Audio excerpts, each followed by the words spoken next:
శ్రీమన్నారాయణ.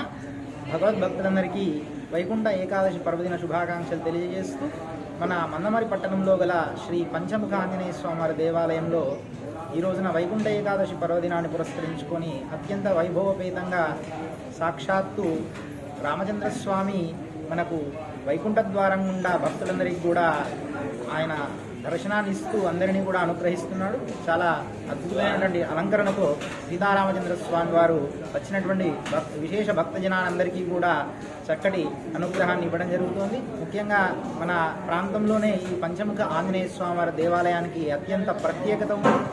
దాదాపు 25 సంవత్సరాల క్రితము ఎదుండి శ్రీమన్నారాయణ చిన్నజీయ స్వామి వారి చేతుల మీదుగా ప్రతిష్ఠించుకోబడి వచ్చినటువంటి భక్తులందరికీ కూడా కొలిచిన వారి కొంగు బంగారంగా విరసిల్లుతున్నటువంటి స్వామి మన ఆంజనేయ స్వామి. ఆ ఆంజనేయ స్వామిలో ఉన్నటువంటి రామచంద్రుని ప్రతి సంవత్సరం కూడా వైభవపేతంగా రామకళ్యాణ మహోత్సవాలు కానీ అట్లాగే అనేక విశేష కార్యక్రమాలు కూడా జరుగుతూ ఉంటాయి. ప్రత్యేకంగా ముక్కోటి ఏకాదశి అంటే ఈ ఆలయంలో ప్రత్యేకంగా ఉంటుంది. చాలా ఆలయాన్ని సుందరంగా ముస్తాబు చేస్తూ స్వామివారి యొక్క ఉత్సవమూర్తులను కూడా వైభవంగా అలంకరిస్తూ వచ్చిన భక్తులందరూ కూడా మంత్రముగ్ధులయ్యే విధంగా స్వామివారు అందరినీ కూడా ఆకర్షిస్తూ ఉంటాడు.